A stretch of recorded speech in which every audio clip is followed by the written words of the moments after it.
Alrighty, so I recently just saw the Mario movie, and last week I did a Mario movie episode before even seeing it. I'm surprised how well that one did, so I wanted to make this one just as a little review and perspective on how I thought the movie was. Now, as a kid, I was a big Mario fan, so to see this finally in theaters, it really made me happy. So the review might not be as critical as some others might be, but for what it was and for what I wanted, it tapped everything I needed. I was extremely happy with it. There were a lot of Easter eggs, a lot of fan service for me, and I'm really glad that I got to see it. Now, this video might have a tiny bit of spoilers, but not in the sense where it's going to ruin the movie, so you don't need to necessarily worry about that, but just be known that there is a bit of spoiler. Today I want to talk about my top 10 Easter eggs, in my opinion, and just go over the ones that I thought were really cool and interesting, and the ones I was glad to see. So as every Mario game does, it starts off with a level 1-1, and basically that's what we got. We got Mario and Luigi running through a platformer-style course all the way to the end where they met with the flagpole and the castle, and it was just a really great way to start the film. And with the next scene being 1-2, that's my number 9. You can see on a sign in the stairway as they're going down the 1-2 logo, and that really just made me happy to know that the movie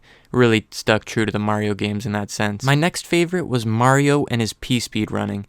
Now, I didn't know that they'd include this or even really expect it, but it was a nice little interesting touch with Mario kind of Naruto running with his hands back. It was just a really great thing to see, and I'm glad that that made a little appearance in the movie. Number 7, Foreman Spike. This was an old arcade game, which I think they later put onto the NES, called Wrecking Crew, in which a Mario and Luigi-esque character helps Foreman Spike doing all these little tasks. So it was cool to see him in movie form too, and his 2023 look. Number 6. Now this one was an important one, and I feel like it might even be deserving of being higher on the list, but it just wasn't as good as some of the other ones. Charles Martinet's cameo. He played what looked to be the old version of Mario from the Mario and Donkey Kong games, while also playing the old arcade console itself, which was great to see. I'm glad Charles got his little credits in the movie, because that was something I was worried about, that he would get overshadowed by Chris Pratt, but no, he was still in the movie, and he played a crucial role. Number 5, the posters in Mario's room had little hints of previous games that Nintendo has put out, such as F-Zero and Marathon, and I just like that little touch as well. It just really shows that they're putting attention to detail. And number 4, the music. Now I'll play a few tracks for you right here just to show a little semblance of what they'd sound like in the movies.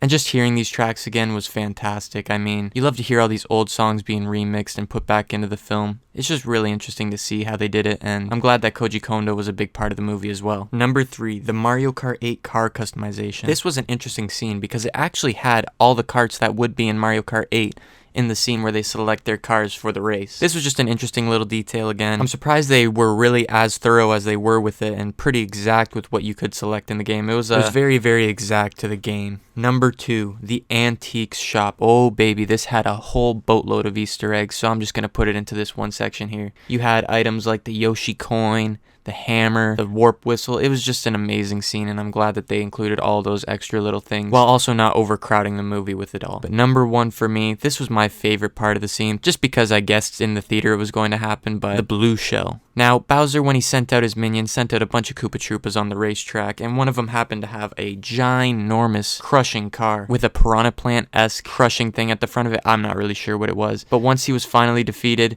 he kind of kamikazes himself and turns himself into the blue shell, exploding Mario, Donkey Kong, Peach, Toad, and the course underneath. This part was just amazing because I know I'm a big Mario Kart fan, and to see that implemented into the movie properly was just fantastic. That concludes my list for today. Thank you guys for watching. Hope you enjoyed, and hopefully I'll see you in the next video.